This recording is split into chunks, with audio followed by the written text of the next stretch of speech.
কখনো লাফাচ্ছেন, কখনো দৌড়াচ্ছেন, আবার কখনো বা চিৎকার চেঁচামেচি করছেন। বলছেন আজ বুঝি সব কথা। দিচ্ছেন নানা বিভ্রান্তিকর তথ্য। বাংলাদেশ থাকবে না, থাকবে না বাংলাদেশ। আজ আমি চিৎকার করব না, আমি রেগে কোনো কথা বলবো না। আমি অভিমান করেছি, আমি শোকাহত।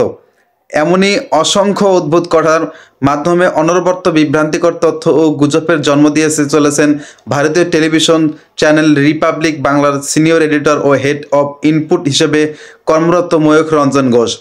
শুধু তিনি নন, গত 5ই আগস্ট ক্ষমতার পট পরিবর্তনের পর থেকে এখন পর্যন্ত ভারতীয় বিভিন্ন গণমাধ্যমে এক হয়ে বাংলাদেশের বিরুদ্ধে প্রোপাগান্ডাও ছড়িয়ে যাচ্ছেন তারা। অভিযোগ উঠেছে তারা বাংলাদেশের বিরুদ্ধে যে প্রোপাগান্ডা চালাচ্ছে সেটি অত্যন্ত সুপরিকল্পিত।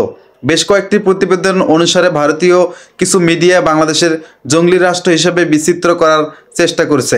বিশেষ করে রিপাবলিক বাংলা এ বিষয়ে অগ্রণী ভূমিকা পালন করে আসছে।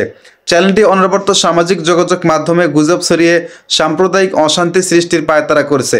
একই সঙ্গে ভারতীয় গণমাধ্যম Hindustan Times, Zee News, News মিন্টো, India Today, Republic, Aaj Tak, ABP আন্দোলন সহ বেশ কয়েকটি গণমাধ্যমে বাংলাদেশকে নিয়ে নেতিবাচক বার্তা ছড়ানো হচ্ছে। এসব চ্যানেলের গত 2.5 মাসের বেশি সময় ধরে বাংলাদেশকে নিয়ে করা বিভিন্ন রিপোর্ট পর্যালোচনা করে দেখা গেছে তারা ঘৃণ্য সাম্প্রদায়িক উত্তেজনা ছড়াতে হিন্দু মুসলিম সম্পর্ক নিয়ে বিভ্রান্তিকর তথ্য ছড়াচ্ছে। এসব গুজব ইউটিউব, ফেসবুক ও অন্যান্য সামাজিক যোগাযোগ মাধ্যমেও ছড়ানো হচ্ছে বলে জানা গেছে। ভারতীয় টেলিভিশন চ্যানেলের রিপাবলিক বাংলার সিনিয়র এডিটর ও হেড অব ইনপুট হিসেবে কর্মরত ময়ূখ রঞ্জন ঘোষ তিনি সাম্প্রদায়িক স্বাধীন ফ্যাক্ট চেকিং সংস্থা স্ক্যানার ভারতীয় গণমাধ্যমে বাংলাদেশ নিয়ে অসত্য ও ভুয়া খবর প্রচারের একটি পরিসংখ্যান প্রকাশ করেছেন, যেখানে গত 5ই আগস্টের মাসের 12 তারিখ থেকে ডিসেম্বর মাসের 5 তারিখ পর্যন্ত 13টি বিষয়ে 49টি গুজব ছড়ানোর তথ্য উল্লেখ করা হয়েছে। সেখানে তারা বাংলাদেশের বিরুদ্ধে যে প্রোপাগান্ডা চালাচ্ছেন সেটি অত্যন্ত সুপরিকল্পিত। বেশ কয়েকটি প্রতিবেদন অনুসারে ভারতীয় কিছু মিডিয়া বাংলাদেশকে জঙ্গলি রাষ্ট্র হিসেবেও আখ্যায়িত করেছে বলে জানা গেছে।